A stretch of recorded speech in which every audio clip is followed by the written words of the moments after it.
everybody, welcome back to When Grayson Travels. Today we're going to do the top things to do in Chicago. Let's go! Now we're at the Chicago Cultural Center, and this place is really cool and kind of a hidden gem. From an outside, it just looks like another big building, but once you go in, it's like, whoa! The architecture is amazing. There are tons of fancy staircases, giant hallways, and super high ceilings. And the best part is, there's a huge dome made of stained glass. It's actually the biggest one in the world. When sunlight comes through it, it looks like a rainbow above your head.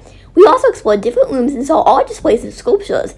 It's kind of a mix between a museum and a palace. And guess what? It's totally free to go in. So if you just want to walk in for a few minutes, it's worth checking out, especially if you like cool buildings and need a quiet break from the city.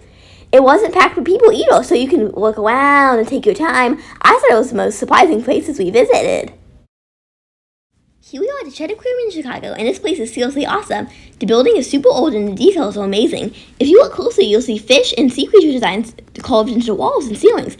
It's like a fancy museum for sea animals. Inside there's a bunch of really cool aquarium areas. Each one is different. Some have colorful fish and stingrays and jellyfishes, and even giant turtles. Everywhere we go, there's something new to see. We also checked out the shark section. It's not super big, but the sharks are really cool and it's fun to watch them swimming around. And one of the best parts, the animal spotlight shows. We got to see the white-sided dolphins, and they were amazing. Jumping, spinning, and doing tricks. The crowd loved it, so did I. If you're in Chicago and love sea animals, the Shedd Aquarium is a must-do. Next up, we visited Starbucks Reserve Roastery on Michigan Avenue, and it's huge. I think it's like 4 or 5 floors, including a rooftop area where you can sit and relax. Each floor has something different. There's a bakery with really good pastries, a spot where you can watch coffee being roasted in giant machines, and a cool bar where grown-ups can get fancy coffee drinks. The whole place smells amazing, like fresh coffee and bread, and the design is really fancy, but also fun to explore, and there's a spiral escalator, which is super rare. It's not just for adults either, they have kid-friendly drinks like hot chocolate, and if you go all the way to the top, the rooftop is amazing. You can see the city while you sip your drink and chill out. Even if you're not a huge coffee fan, it's still a really fun place to check out. Next up is Millennium Park, and it's one of the most famous spots in Chicago, and it's super giant and fun. The first thing we saw was the bean, which is actually called Cloud Gate.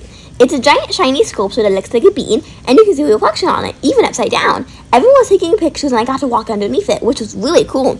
Right next to Millennium Park is Maggie Daley Park.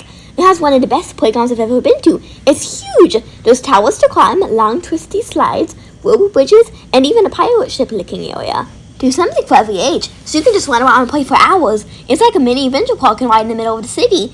If you're a kid visiting Chicago, you have to go here. It's one of the best parts of the trip. Now we're at 360 Chicago, and that's the big observation deck on top of the John Hancock Building. It's super high, like 94 floors, and the elevator ride only takes about 40 seconds. When you get it up there, the views are crazy. You can see all Chicago, the lake, the skyscrapers, the beach, and even the boats down below. Everything looks so tiny.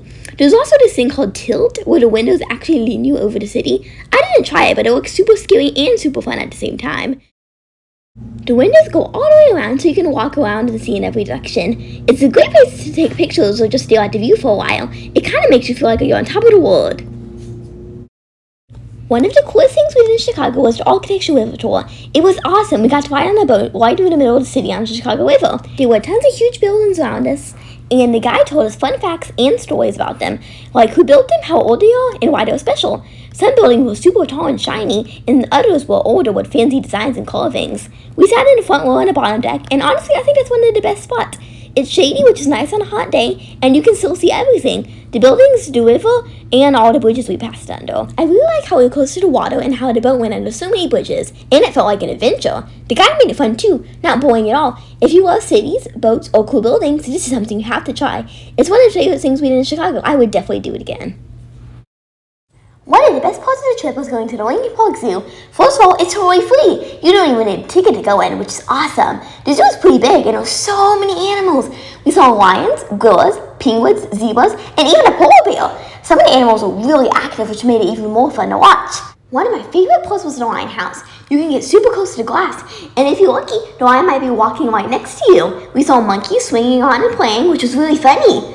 The zoo has different sections with cool buildings too. Some of them are old and look like castles or animal houses from a really long time ago, which makes it even more fun to explore. There's also a big park around the zoo with places to sit and relax, and you can even see the city skyline in the background while you're looking at the animals, which is kind of crazy. If you're in Chicago and want to do something fun without spending a bunch of money, the Lincoln Park Zoo is the place to go. So those were the top things to do in Chicago, and if you like this video, please subscribe and I'll catch you in the next video.